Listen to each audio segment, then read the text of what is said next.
Bonjour à toutes et à tous et bienvenue à ce nouveau numéro de Conversation avec, une émission qui vous est présentée par l'usine digitale en partenariat avec DigiWorld Institute. Je suis Julien Bergounou, rédacteur en chef de l'usine digitale. J'ai le plaisir d'avoir avec moi aujourd'hui Jacques Moulin, CEO du DigiWorld Institute. Bonjour Jacques. Et Jean-Paul Mazoyer, président du conseil de direction du groupement des cartes bancaires. Alors Jean-Paul, est-ce que vous pouvez revenir rapidement sur votre carrière, vos actualités depuis quand vous présidez le groupement des cartes bancaires? Bonjour Julien, bonjour Jacques. Je suis effectivement président du groupement cartes bancaires depuis un petit peu moins de 2 ans. J'ai fait une carrière dans une grande banque française. Je m'occupe par ailleurs de tout ce qui est digital, technologie, transformation et paiement dans cette banque et au sein du GIE Carte Bancaire. Le GIE Carte Bancaire, c'est assez peu connu, le logo est très connu, mais le dispositif qui est derrière, l'entreprise qui est derrière est assez peu connu. C'est un groupement d'une centaine de personnes qui a été créé en 1984 par l'apport ce qu'on appelait les cartes bleues, qui étaient dans les grandes banques nationales, la BNP, la Société Générale, le Crédit Lyonnais à l'époque, qui vendaient d'ailleurs plutôt des cartes Visa et des cartes et puis des cartes vertes qu'on appelait comme ça, qui étaient Crédit Agricole, les banques mutualistes. D'ailleurs, si vous regardez le logo, c'est un dégradé de bleu et de vert, et ça rappelle en fait cette histoire. C'est pour ça que je voulais commencer par ça. Donc c'est le regroupement des deux. C'est ce qu'on appelle un scheme, hein, c'est-à-dire un schéma qui permet en fait à des commerçants d'accepter des cartes, et les opérations sont faites en souveraineté. On pourra parler de ce sujet-là aussi en France. Et carte bancaire finalement est aujourd'hui associé à Visa et à Mastercard pour émettre des cartes avec les deux logos, mais tout ça c'est des thèmes qu'on pourra aborder. Il y a d'ailleurs des associations ou des groupements équivalents en Europe de ce type-là? Oui, alors le groupement carte bancaire c'est le plus puissant en Europe. D'abord parce que le nombre de transactions cartes en France est très important. Le PNB des cartes de la monétique en France c'est 700 milliards à peu près, 700 milliards d'euros. Donc carte bancaire c'est le plus grand en Europe. Mais néanmoins, vous avez un petit peu la même chose, comme par exemple Girocard en Allemagne, avec cette même logique. Mais nous avons la particularité d'avoir ce que je disais, des cartes dites co-badgées, sur lesquelles on trouve à la fois une marque américaine, Visa ou Mastercard, et le logo carte bancaire, et l'utilisation de carte bancaire, ce qui permet en fait, quand vous êtes chez un commerçant en France, en très grande majorité, c'est une opération carte bancaire, et dès que vous êtes à l'étranger avec la même carte, ça devient une opération Visa ou une opération Mastercard. Dans les autres pays, c'est souvent 2 cartes différentes. Il n'y a pas forcément ce système d'interconnexion entre les deux. Donc nous sommes en avance finalement par rapport à l'Europe et puis par rapport à d'autres continents? Oui, clairement, on a lancé ça. C'est l'ensemble des grandes banques françaises qui se sont réunies il y a 40 ans et qui ont créé ça. Je pense qu'effectivement, c'est un véritable actif pour le système des paiements en France. La France est un pays dit très carte. Tous les pays ne le sont pas. Vous avez des pays qui sont encore restés sur le cash, il y a des pays qui sont passés, on pourra aussi en parler, sur ce qu'on appelle les wallets, c'est-à-dire la capacité avec un téléphone portable de générer un virement de compte à compte. Et la France est restée finalement à la fois très cash, très chèque et très carte. Le paiement évolue, vous l'avez cité avec les wallets. Vous étiez récemment au Money 2020, qui est le grand événement du paiement en Europe et dans le monde. Est-ce que vous pouvez nous parler des innovations que vous avez pu y voir? Donc, vous avez évoqué les wallets. Aujourd'hui, on passe aussi aux objets connectés. On a les QR codes. Quelles sont les tendances que vous avez identifiées? Alors effectivement, on a effectivement toutes ces tendances. Je vais essayer de les reprendre. On a de plus en plus d'objets connectés, c'est-à-dire qu'on va avoir dans nos poches des objets qui ne ressemblent en rien à un système de paiement, à une carte ou à un téléphone, mais qui permettent de régler parce que vous avez le lien entre cet objet et votre compte bancaire ou cet objet et votre carte bancaire. C'est le cas, par exemple, j'ai ramené une bague qui permet simplement, en le passant au doigt, de se rapprocher d'un TPE et de générer comme ça un paiement. On le voit également avec des porte-clés, on le voit avec un ensemble de choses qui permettent d'avoir des objets connectés. On peut l'avoir également avec des voitures connectées, où à la voix, vous allez commander un paiement quand vous arrivez dans une station-service. Donc la première tendance, c'est tous ces objets connectés. La deuxième tendance que j'ai vue, c'est effectivement la généralisation des QR codes. C'est-à-dire qu'un TPE aujourd'hui chez un commerçant, il ne va pas simplement attendre qu'on introduise une carte, il va générer un QR code sur l'écran avec des écrans beaucoup plus grands. Et avec votre téléphone, vous allez pouvoir scanner ce QR code de manière à générer un paiement. Ce paiement peut être celui avec une carte, comme on utilise les XP, vous savez, les Apple Pay, Samsung Pay et autres, dans lesquels vous avez digitalisé votre carte et vous allez générer une transaction carte digitalisée. Mais ça peut être autre chose. Ça peut être demain une autre application. C'est là où on en vient à la troisième tendance qui est celle des wallets. C'est-à-dire, je vais scanner le QR code, ça va générer sur le wallet un virement directement du compte bancaire du particulier sur le compte bancaire du commerçant. Il y a aussi ça, on trouve ça dans le projet européen des paiements, EPI, dont on pourra également parler si vous le souhaitez. Quelques tendances comme ça, puis après il y a des choses plus futuristes. J'ai vu également des choses dans des casques de réalité virtuelle. Vous êtes dans le métaverse et vous allez générer un paiement dans le métaverse en simulant sous casque de réalité virtuelle, en tapant sur votre paume de main le code secret, puisque vous faites apparaître un clavier de cette façon-là. Voilà, c'est ces grandes tendances que l'on voit arriver. La grosse différence par rapport aux années précédentes, c'est on parle beaucoup moins de crypto-monnaies. Il y a moins aussi de présence des fintechs. Elles sont toujours là, mais ce que j'ai trouvé, moi, c'est qu'on revoyait les grands acteurs traditionnels du paiement. Les grandes banques sont beaucoup plus présentes qu'avant. On sent qu'il y a un mouvement qui est en train de se produire autour de ce sujet-là. Les banques ont réagi, en fait, face à la poussée des fintechs pour ne pas se laisser désintermédier ou manger leurs 4 heures, entre guillemets. Ça, c'est un vrai sujet. Qu'est-ce qui se produit dans le monde des paiements? Finalement, vous avez deux métiers dans le monde des paiements. Vous avez un métier dit de l'acceptation qui est en proximité chez le commerçant ou sur un site internet. C'est la façon dont vous captez le paiement. Puis vous avez un deuxième métier qui est finalement tout ce qui est autour du débouclage financier de l'opération pour qu'à la fin le commerçant soit payé par débit du compte du particulier. Sur ce deuxième métier, les grandes banques, notamment en France, mais en Europe aussi, sont très présentes puisque c'est un métier financier de transfert d'argent. Et là, on trouve les grandes banques traditionnelles qui font cette activité-là. Par contre, sur la première activité dite de l'acceptation, c'est là où les fintechs sont rentrés. Parce qu'il faut énormément de technologie pour être capable de faire ça. Et là, vous trouvez tous les grands acteurs qui peuvent être spécialisés. Vous allez avoir des acteurs qui sont spécialisés sur les QR codes que vous avez dans les restaurants. Vous avez des gens qui sont spécialisés sur les petits boîtiers dans lesquels vous introduisez votre carte et en Bluetooth, c'est lié au téléphone. Et donc, toute cette partie acceptation, c'est là où les banques traditionnelles se sont fait finalement sortir. Donc, et ça, c'est un métier qui est tenu aujourd'hui par les grands de la tech. Ce que l'on voit apparaître, c'est véritablement une vraie stratégie aujourd'hui des grandes banques en Europe qui se disent « Option 1, j'abandonne complètement ce métier. Je considère que j'ai plus les moyens de faire ce métier parce que c'est trop technologique, parce que je suis disrupté, comme on dit dans un mauvais français. » Et ça, c'est le cas en Italie, c'est le cas de plus en plus en Allemagne, c'est le cas dans les pays nordiques. Vous avez des banques qui disent « Moi, je suis capable de le faire et j'investis.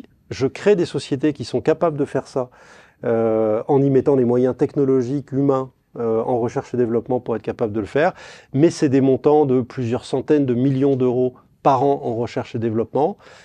Vous avez des banques qui disent « Non, je vais racheter une technologie pour être capable, donc de racheter une fintech pour être capable derrière de faire ces offres. » Et enfin, vous avez une dernière qui est celle de l'alliance, en disant « Est-ce qu'une grande banque ne peut pas s'allier à un géant de la tech pour être capable de faire ça ensemble ?» C'est ce que l'on a vu apparaître récemment, par exemple en France. Et comment voyez-vous, Jean-Paul Mazoyer, justement la faculté d'adaptation, notamment des commerçants qui parfois sont un petit peu éloignés de toute cette partie innovation? Est-ce que c'est facile finalement d'accompagner aussi les commerçants à accepter toutes ces innovations? Le métier qui est celui des conseillers bancaires d'accompagner les commerçants devient très compliqué.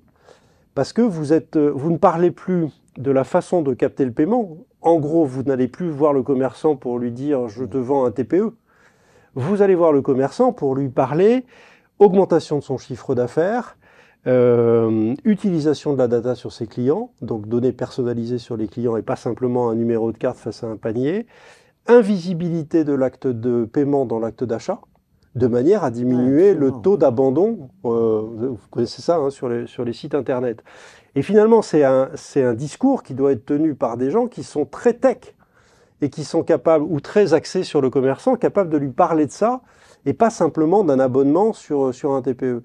Donc, je ne crois pas que ça soit compliqué pour le commerçant, ça devient compliqué pour les organismes qui veulent vendre ces solutions de paiement. Vous avez aussi, ce qui se développe, c'est de plus en plus, c'est le self-care. je tape sur Google solution de paiement pour restaurant, solution de paiement pour taxi.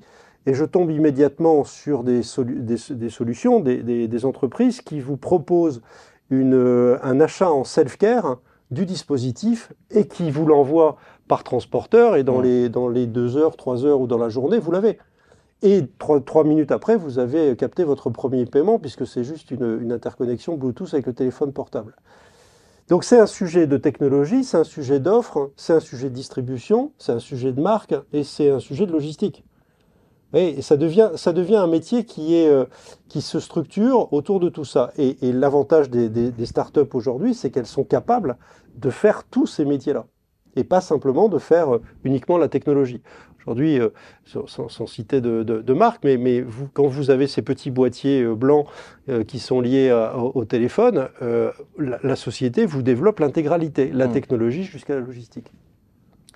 Comment réagissent les banques françaises aujourd'hui? Est-ce qu'on arrive à lutter? On va arriver à lutter? C'est déjà perdu? Comment on réagit? Comment on s'adapte en fait face à ces acteurs qui sont très forts, qui sont aussi financés par de l'argent investisseurs américains et qui du coup ont les moyens de développer et d'aller très vite? Comment on réagit face à ça? Oui, c'est ce que j'évoquais tout à l'heure entre l'acceptation et l'acquisition. Et beaucoup de banques en fait se posent la question aujourd'hui de ce qu'elles doivent devenir. La particularité, c'est que l'acceptation est un métier au minimum européen, sinon mondial. Quand vous développez ces systèmes de petits boîtiers de QR code, de captation des paiements sur les sites internet, vous faites une solution qui est valable dans tous les pays, au moins dans tous les pays d'Europe. À l'inverse, le métier de l'acquisition est un métier qui est souvent lié aux schemes nationaux. On a parlé du GIE carte bancaire tout à l'heure et du scheme carte bancaire. À peu près 75% des transactions cartes en France sont des transactions cartes bancaires. Donc elles sont très spécifiques à la France. Donc un acteur qui serait un acteur pan-européen serait obligé de développer des capacités d'acquisition en France, puis des capacités d'acquisition différentes en Allemagne, puis en Espagne, puis en Italie. Ce qui complexifie le jeu de façon... Ce qui complexifie le jeu. Et c'est la raison pour laquelle les banques nationales restent en général sur le système de captation de l'acquisition, beaucoup plus que sur l'acceptation. Et on voit bien qu'il y a un jeu qui peut très bien se nouer, des accords qui peuvent être noués entre des acteurs de la tech qui sont plutôt sur l'acceptation dans une logique pan-européenne et des acteurs bancaires qui sont sur la partie acquisition et souvent sur leur pays. Alors après, vous avez des commerçants qui sont pan-européens et qui demandent aussi une capacité de traiter tous les paiements dans tous les pays de la même façon, capable aussi de dire j'initie un paiement sur Internet et je vais le compléter dans une boutique. Voilà. Donc il y a plein de complexités aussi qui rentrent en ligne de compte. Je pense que les banques aujourd'hui vont être amenées à passer des accords. Là, on a vu un accord entre une grande banque française et une grande société technologique française récemment. Et je pense que ça, c'est un petit peu révélateur de ce qui pourrait arriver dans les années qui viennent. C'est-à-dire arriver à compléter dans un accord un petit peu gagnant-gagnant, compléter ou utiliser les forces de l'un et les forces de l'autre, le réseau de distribution des grandes banques, la capacité financière et de l'autre côté, la capacité d'innovation, la technologie. Et avec l'arrivée de ces nouveaux moyens de paiement en fait au travers des smartphones, est-ce qu'il n'y a pas le risque, du point de vue du groupement des cartes bancaires, d'avoir en fait une désintermédiation, que les cartes en fait disparaissent du système et qu'on passe directement du compte bancaire au téléphone? Je pense que certains acteurs américains essayent un peu de mettre ça en place. Est-ce qu'on est protégé de ça en France ou est-ce que ça reste un risque? Non, ça reste un risque à long terme, c'est évident. Mais ce que l'on voit aujourd'hui, c'est qu'il y a une lente disparition des moyens de paiement au fur et à mesure que de nouveaux moyens de paiement se développent. Le cash, c'est encore 40% à peu près des transactions en France, et le cash, ça diminue de 6 à 7% par an. Donc il y a un vrai sujet autour de c'est quoi l'avenir du cash, comment est-ce que j'assure ce service de distribution du cash partout sur les territoires, comment je rationalise à l'inverse. Il y a les sujets d'euro digital avec la volonté peut-être de la Banque Centrale Européenne de dire comment je fais diminuer l'usage du cash. Le deuxième moyen de paiement, c'est le chèque en France, et le chèque, il y a 1,3 milliard de chèques qui sont émis chaque année en Europe, 1,3 milliard, dont 1,2 milliard en France. Oui, c'est un sujet. 1,2 milliard en France, sur les 1,3 milliard en Europe. Ouais. Et il y a 10 ans, c'était 4 milliards. Donc il y a une chute très très grande du chèque, mais néanmoins il existe encore du chèque en France. Et là aussi c'est un sujet pour les banques françaises de dire comment j'accompagne le déclin progressif du chèque qui est inéluctable. Et juste un point, Jean-Paul Mazoyer, ceux qui utilisent le plus le chèque, est-ce que ce sont finalement les plus anciens? Est-ce qu'il y a autrement formulé un marqueur générationnel par rapport aux moyens de paiement? Tendanciellement oui, mais pas que. Mais tendanciellement, oui, vous avez raison. Et on voit évidemment qu'au fur et à mesure où on a des consommateurs qui sont habitués à ces moyens de paiement digitaux, ça diminue la part du chèque. Mais vous avez encore des établissements qui demandent des chèques. On cite souvent l'exemple de le paiement de la cantine dans les écoles. Oui, absolument. Et donc, vous avez encore cette utilisation du chèque. Le troisième moyen de paiement, c'est la carte. On en a beaucoup parlé. C'est encore une fois quelque chose qui est très fort en France. On a vraiment l'habitude d'avoir sa carte bancaire en permanence. Vous avez noté que je dis carte bancaire et pas carte bleue d'ailleurs. Et sa carte bancaire. Et le futur moyen de paiement. Alors, la carte bancaire aujourd'hui, elle prend une forme un petit peu différente, qui est la digitalisation de la carte dans le téléphone portable.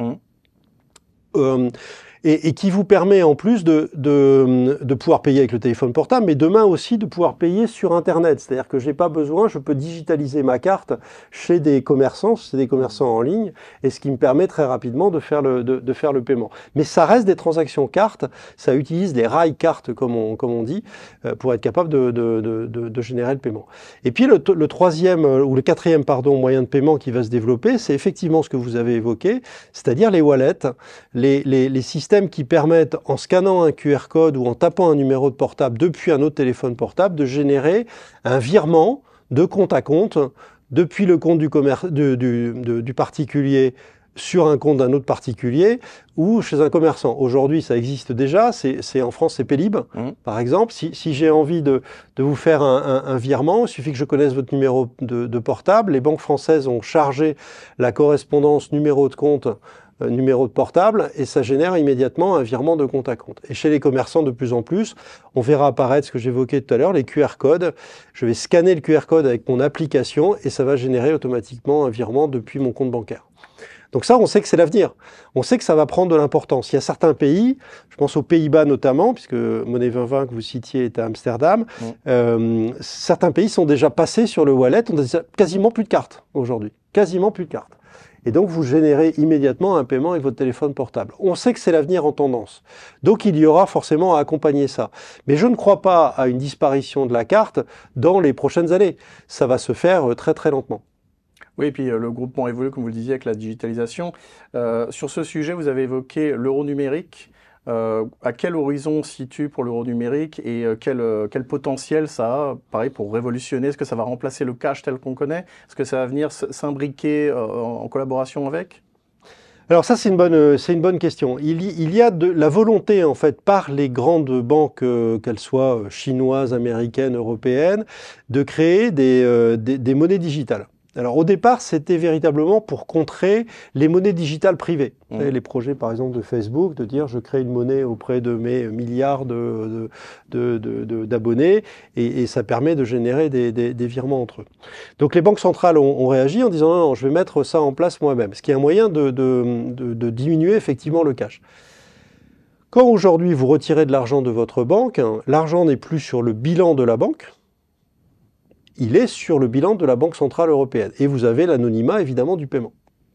Si demain, on fait de l'euro digital, ça signifie que vous allez avoir un compte bancaire qui va être dans votre banque. Et quand vous allez vouloir retirer de l'argent, si je peux le dire comme ça, vous allez faire un virement sur un portefeuille digital de l'euro digital. Pour être capable derrière d'initier un paiement d'euro digital vers un autre portefeuille d'euro digital. Mais quand je vous le présente comme ça, on ne voit pas spontanément la différence par rapport à un virement de compte à compte. Oui, en effet. Ou par rapport à un paiement. Et c'est là où il y a véritablement une ambiguïté, c'est que on ne sait pas véritablement aujourd'hui quelle est la killing application, comme on dit dans un mauvais français, qui va faire qu'on va utiliser l'euro digital plutôt que de l'euro de banque commerciale.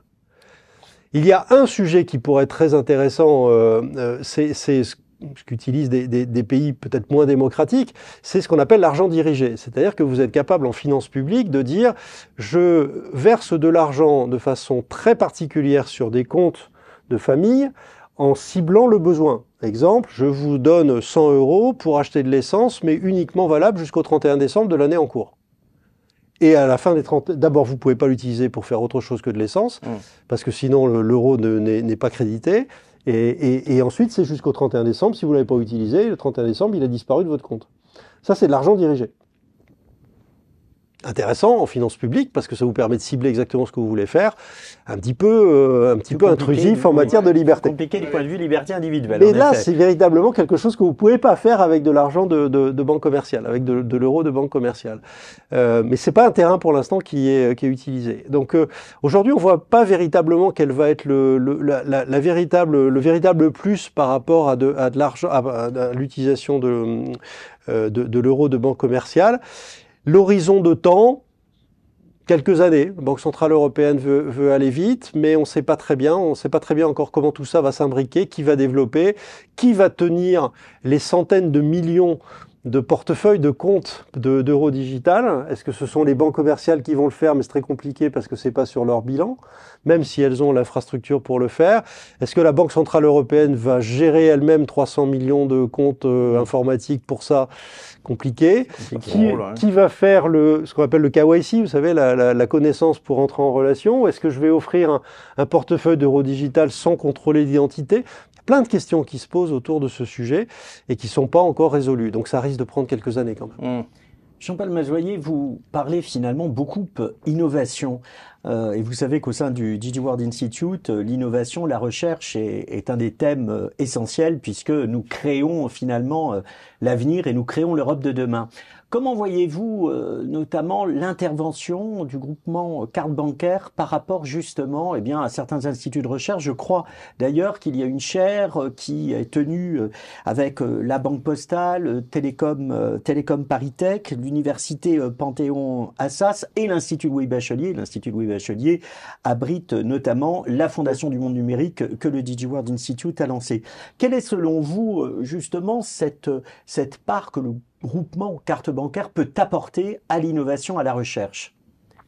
Il y a des dimensions qui sont très importantes pour le groupement carte bancaire. Il y a une dimension évidemment de l'impact du numérique au sens de la consommation électrique et de la trace carbone. Il y a un sujet autour de la fraude. Et ça, c'est véritablement quelque chose qui nous intéresse particulièrement. Et puis, il y a tout ce qui est demain l'innovation, les nouvelles façons de payer. Sur les nouvelles je vais le prendre à l'envers. Sur les nouvelles façons de payer, on teste des choses. J'évoquais tout à l'heure, on avait avec une grande compagnie technologique, on avait testé la possibilité de payer par la voix dans une voiture. Et donc d'être capable de générer le paiement uniquement la voix. Uniquement la voix. Je vais commander en fait le système de paiement de ma voiture au moment où j'arrive à la reconnaissance vocale. Donc on teste ce genre de choses. Les casques de réalité virtuelle dont je parlais, c'est également développé avec le lab de carte bancaire. Donc on essaye de réfléchir à toutes ces nouvelles façons toutes ces innovations, toute cette nouvelle façon de payer. On essaye de se tenir en avance pour chaque fois générer des nouveaux usages. Sur le sujet de la fraude, là, le réseau carte bancaire a investi énormément depuis sa création pour arriver à faire baisser le plus possible les taux de fraude. Donc là, il y a également plein d'initiatives, l'authentification qui est demandée par Faster, donc c'est un dispositif de CB. Bref, on a un ensemble de choses qui font qu'aujourd'hui, la fraude sur les transactions CB est la plus basse aujourd'hui de tous les systèmes de cartes.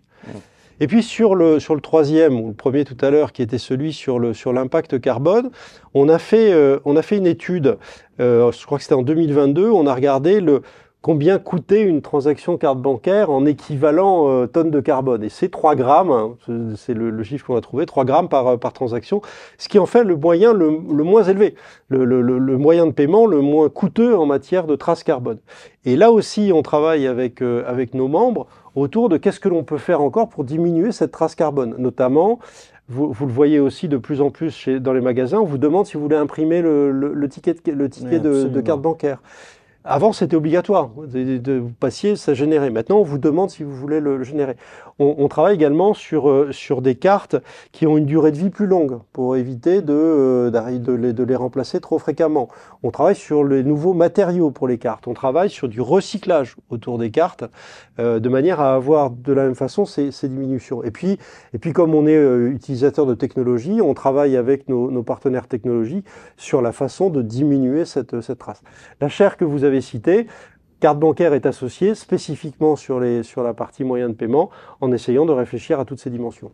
Sur la réduction de la fraude, d'autres réseaux de paiement comme Visa ou Mastercard évoquent assez fréquemment le machine learning comme un moyen clé. Au niveau du groupement CB, j'imagine que vous faites aussi du machine learning, mais est-ce qu'il y a des progrès envisagés à court terme? Est-ce qu'il y a de nouvelles technologies qui se développent? Je pense notamment à tout ce qui est quantique aussi, qui est en cours de développement. Qu'est-ce que vous faites dans ce domaine pour diminuer encore les taux de fraude possibles?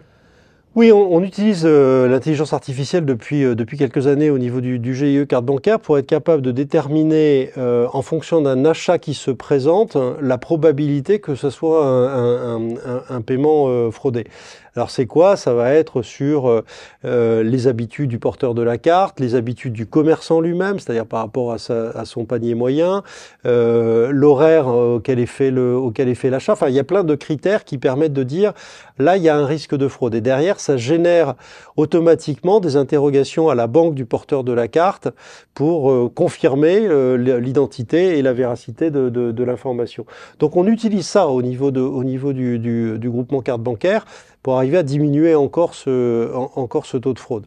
Sur les nouvelles façons de travailler, je pense évidemment au quantique, on voit que à ce stade, les organisations qui mettent un petit peu des moyens, c'est souvent d'ailleurs pour des sujets de fraude, des sujets de cybersécurité.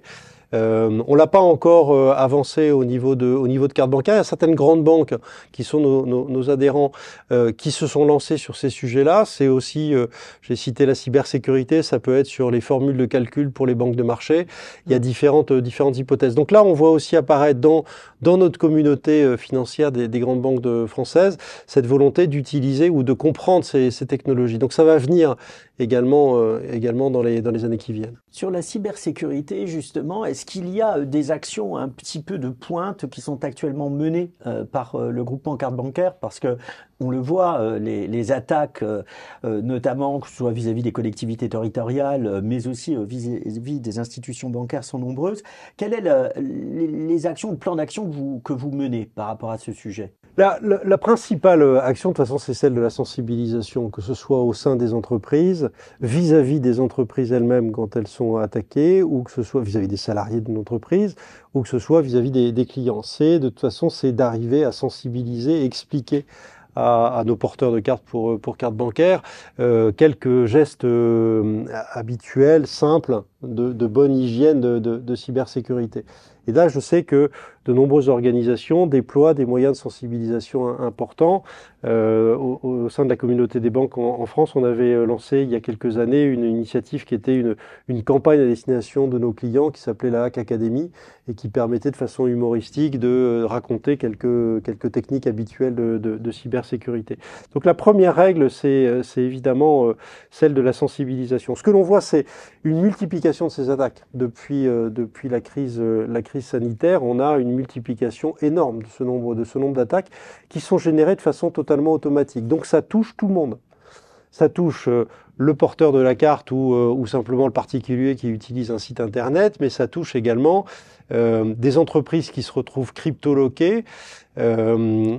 Mais c'est pas forcément des grandes entreprises. Vous pouvez avoir le commerçant du coin ou l'hôtel du coin, le garage du coin qui va arriver le matin et son système va être bloqué en lui disant faut payer une rançon.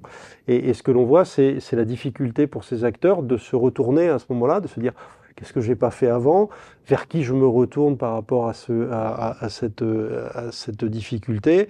Là, les banques ont un rôle à jouer parce qu'elles sont en général plus en avance. Les banques utilisent la sécurité de leur système d'information depuis des décennies. Donc, on a un rôle d'explication et d'accompagnement de nos clients. Donc, il y a beaucoup de choses à faire sur la cybersécurité pour accompagner nos clients. Au niveau de carte bancaire, c'est évidemment la sécurité sécurité de nos systèmes, mais également la sensibilisation, et pour faire la boucle, la sensibilisation de nos porteurs. Alors, puisqu'on est dans l'actualité, en parlant cybersécurité, en parlant IA et quantique, il y a actuellement un vrai sujet autour de l'inflation, une inflation galopante, le risque de surendettement. Quel est le rôle finalement du groupement carte bancaire par rapport à ce risque que peuvent connaître des ménages, voire même des commerçants aussi sur cette partie surendettement? Je vais élargir votre question. C'est pas uniquement le rôle du GIE carte bancaire, c'est le rôle de toutes les banques de bien disposer des instruments de paiement pour les bonnes personnes au bon moment. Et nos adhérents distribuent des cartes bancaires de différents niveaux, dont certaines par exemple avec interrogation de solde, qui permet de mieux piloter son budget en période de forte inflation. Nous, on accompagne les banques pour le faire. Mais évidemment, on n'a pas un rôle particulier par rapport à l'inflation. C'est vraiment nos adhérents qui sont là pour accompagner leurs clients durant cette période. Pour revenir sur les commerçants, on a évoqué beaucoup de moyens de paiement futuristes ou du moins innovants, mais le renouvellement des TPE reste quand même un sujet assez clé. Aujourd'hui en France, quel est ce taux de renouvellement? Est-ce que ça évolue vite? Est-ce que ça prend du temps? Comment on se situe? Les TPE, vous avez plusieurs façons de les utiliser pour les commerçants. Certains commerçants achètent leur TPE, d'autres le louent. Et c'est vrai que quand vous êtes dans des logiques de location, ça vous permet d'avoir un renouvellement plus régulier de votre TPE.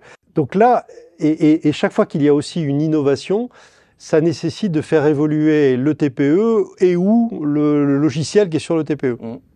Ce que j'ai vu, moi, c'est des TPE qui de plus en plus génèrent les QR codes sur des écrans, donc ce qui veut dire que c'est pas juste le petit écran que vous avez pour introduire votre carte et taper votre code, qui vous donne juste les informations nécessaires, mais de plus en plus, vous avez des TPE qui sont plus gros, des écrans plus larges, avec une résolution qui vous permet d'afficher un QR code. Donc ça, il va falloir y aller progressivement. Vous avez aussi de plus en plus des TPE qui doivent faire la connexion avec les systèmes. J'évoquais ça aussi. Vous avez le déploiement de ce qu'on appelle le PIN online. Donc ça, c'est quoi? Aujourd'hui, quand vous dépassez le montant de 50 €, vous êtes obligé, si vous avez vous devez rentrer votre carte dans le TPE et taper votre code secret. Il y a une réconciliation entre le code qui est tapé sur le TPE et la carte bancaire. Demain, c'est autre chose, c'est vous allez approcher, même pour plus de 50 €, comme vous le faites en sans contact, vous allez approcher votre carte du TPE et le TPE va vous demander de saisir le code sans avoir la carte qui est introduite à l'intérieur. Et la réconciliation va se faire en ligne. Mais ça nécessite là aussi de faire évoluer le TPE ou ses programmes. Donc on a une nécessité de plus en plus d'avoir des TPE plus intelligents. Évidemment, les commerçants qui sont avec des systèmes de location permettent d'aller, ça va plus vite dans le renouvellement des TPE et dans l'acceptation de ces innovations. Alors en parlant du COPI, justement, le code PIN, ça a été, on va dire que la France a été un peu pionnière sur son adoption. Les États-Unis ont mis beaucoup plus de temps, notamment. Est-ce qu'il est là pour durer avec justement ce PIN online face aux nouveaux moyens d'authentification? On pense à ce qui est Face ID sur iPhone et autres. Il va perdurer en fait face à cela, ou est-ce qu'il va aussi progressivement disparaître un jour pour laisser la place à quelque chose de peut-être biométrique, par exemple? Vous avez aujourd'hui une innovation qui a été déployée par deux grandes banques en France, qui est la carte biométrique. Et du coup, vous avez en fait la possibilité d'avoir enregistré l'empreinte de votre doigt, souvent le pouce, directement sur la carte, et vous permet en fait de faire du sans contact au-delà des 50 €. En fait, le principe est très simple. Jusqu'à 50 €, la seule carte suffit. Au-delà de 50 €, vous avez obligé d'avoir la carte et un moyen d'authentification. Ce moyen d'authentification, il peut être l'empreinte digitale, il peut être le code PIN ou il peut être le Face ID. Ou sur un système sur Internet, on vous envoie un code sur votre téléphone portable pour vérifier l'existence de la correspondance. C'est un complément. Vous aurez toujours des personnes qui vont utiliser une carte physique, et cette carte physique, il faudra bien l'authentifier. Empreinte digitale ou code secret PIN tapé sur le TPE du commerçant. Si vous digitalisez votre carte, effectivement, vous n'aurez plus besoin parce que ça sera dans votre téléphone avec la commodité de pouvoir ouvrir son téléphone et immédiatement d'être reconnu. Donc je crois que ça ne sera pas l'un à la place de l'autre, ça sera l'un à côté de l'autre. C'est vraiment des compléments, ce n'est pas des alternatives, c'est des compléments et ça rend l'usage, l'expérience utilisateur la plus fluide possible. On laisse au consommateur le choix de la solution qu'il préfère. Concernant les données, justement, parce que c'est aussi un thème vraiment très en vogue, avec cette digitalisation, cette numérisation et cette augmentation technologique des TPE et autres, on a de plus en plus de données des consommateurs. Comment le groupement carte bancaire aide les commerçants à s'en saisir? Comment les banques s'en saisissent elles-mêmes pour apporter de la valeur, tout en respectant la vie privée des consommateurs? Oui, d'abord il faut rappeler que l'utilisation des data est encadrée par toutes les règles françaises ou européennes, CNIL, RGPD, et donc il ne s'agit pas de faire autre chose. Le groupement carte bancaire utilise les données de ses clients exclusivement pour la fraude. Donc ça c'est très clair, et c'est véritablement avec un objectif d'arriver à faire baisser le taux de fraude, donc de protéger le porteur de la carte ou le commerçant. Après, évidemment, ces données paiement, c'est le cœur de ce que les commerçants souhaitent pouvoir utiliser de plus en plus. Et là, c'est plus un jeu d'ailleurs entre les banques et leurs clients commerçants pour dire comment est-ce que je peux utiliser ces informations. Ces informations sont évidemment très intéressantes. C'est plus... Quand je suis commerçant, je disais tout à l'heure, je ne veux plus un numéro de carte face à un panier. Je veux une personne derrière une carte, ou derrière des cartes, ou derrière des instruments de paiement, et je veux un détail de ce qui a été payé par la personne, de manière à pouvoir fidéliser, de manière à être meilleur, évidemment, dans le service que je rends. Quand aujourd'hui, je ne sais pas si vous avez fait l'expérience, quand vous scannez un QR code à la fin d'un restaurant, à la fin d'un repas dans un restaurant, c'est un exercice assez intéressant. Moi, je l'ai fait juste en 30 secondes. Vous scannez un QR code, ça vous évite de héler 3 fois le serveur, de nouveau 3 fois pour qu'il amène le TPE pour pouvoir payer. Il faut savoir que 30% des taux d'occupation d'une table, du temps d'occupation d'une table, c'est quand le client a décidé de partir mais qui doit payer. Donc pour le restaurateur, si ça va plus vite, c'est un gain de temps. Quand vous scannez le QR code, ça vous donne l'intégralité de ce que vous avez consommé, ça vous permet de rajouter un pourboire, ça vous permet de partager l'addition, et ça vous permet de la régler, de mettre votre adresse email si vous voulez recevoir, de mettre un avis, blablabla, etc. Vous avez une expérience complète. Mais pour le restaurateur, il sait très précisément que Jacques Moulin, il a consommé telle chose, tel jour, et le jour où vous revenez, vous aurez la possibilité d'avoir évidemment des promotions. Ce que me disait un restaurateur, vous savez, ce système en fait que je suis en train de décrire, il a été créé par des restaurateurs. C'est eux-mêmes qui finalement se sont dit qu'ils allaient ainsi pouvoir améliorer le taux d'occupation. Une grande chaîne de restaurants créée à Paris qui a dit, moi je vais faire un système qui me permet d'aller plus vite. Et puis quand ils ont vu que ça marchait aussi bien, ils en ont fait une société. Et la société devient aujourd'hui une licorne française autour de ces systèmes de paiement. Je discutais avec le créateur, il me disait, mais l'avenir il est ailleurs. L'avenir il est carrément dans le côté, je vais scanner un QR code au moment où je vais rentrer dans le restaurant. Ce qui veut dire qu'après je pourrais sortir et puis je recevrai mon addition sur une adresse email. Invisibilité du l'acte de paiement dans l'acte d'achat. C'est ce qu'il faut retenir. Donc c'est ça qu'on a de plus en plus. Et ça permet d'utiliser de la data, ça permet derrière de générer cette ressource qui est inépuisable et qui permet d'aller beaucoup plus loin dans l'expérience utilisateur, dans la personnalisation. Donc je crois que ça, on va le voir de plus en plus sur tous les moyens de paiement. On va générer cette information qui va permettre d'être meilleur dans la relation. Encore une fois, avec l'accord du client, et en respectant toutes les réglementations. Bien sûr, mais si je comprends bien, en ce qui concerne le groupement carte bancaire, la data donc, est utilisée uniquement dans le cadre de la fraude. Oui. J'ai une dernière question concernant la régulation, parce qu'on sait que la régulation bancaire, enfin le secteur bancaire est un des secteurs les plus régulés qui soit. Quelles sont les relations que vous pouvez avoir justement avec les autorités de régulation en tant que groupement carte bancaire et non pas en tant qu'institution bancaire ?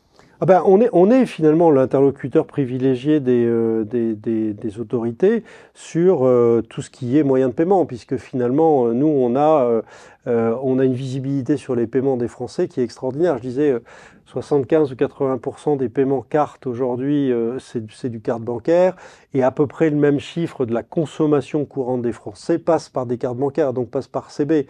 Et donc on voit très très bien les consommations. Pendant la crise Covid, on était en lien avec les autorités pour savoir ce qui était consommé par les Français. Donc on a une visibilité sur la consommation des Français qui est très très grande. On travaille évidemment beaucoup avec la Banque de France autour de l'évolution des systèmes de paiement. On a parlé de pays, de l'eurodigital tout à l'heure. Donc on a cette proximité parce que c'est un groupement interbancaire. Il a ce rôle un petit peu particulier de lien entre les finances publiques, la macroéconomie, mais la microéconomie également avec les grandes banques derrière. Donc on a véritablement ce rôle de lien entre les différents acteurs. Merci, c'était fort informatif. Peut-être pour terminer, est-ce que vous pouvez nous parler des priorités du groupement CB pour les 3 ou 5 prochaines années, à la fois en matière de développement technologique, mais aussi de business model pour les commerçants et autres?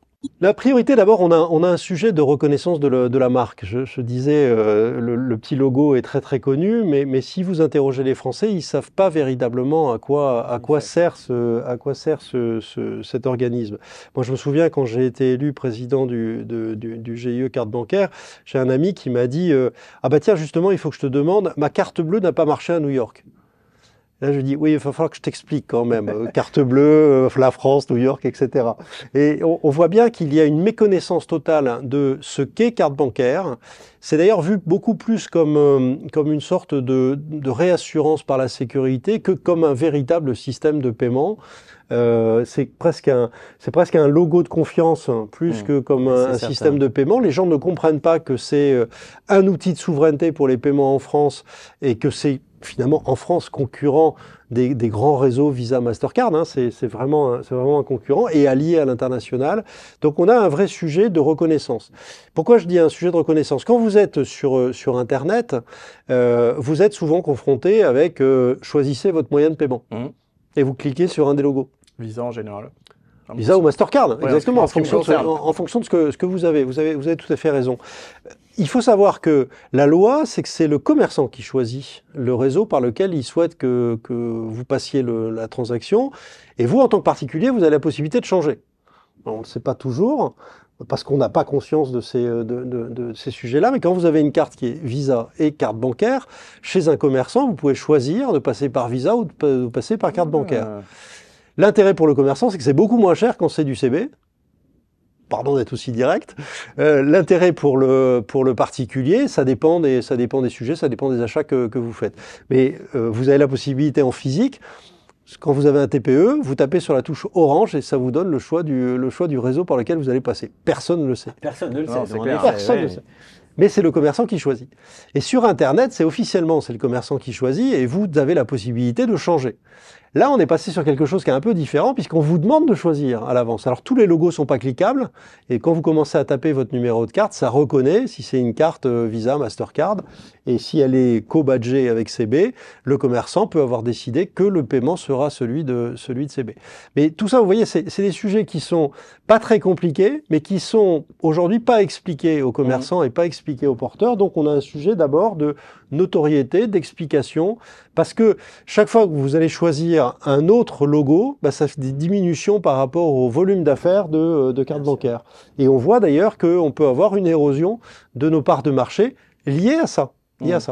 Donc on a ce sujet-là, évidemment. On a le sujet, deuxième priorité, la poursuite de nos efforts de renforcement de la fraude. Ce qui nous anime en premier, c'est véritablement la diminution de la fraude.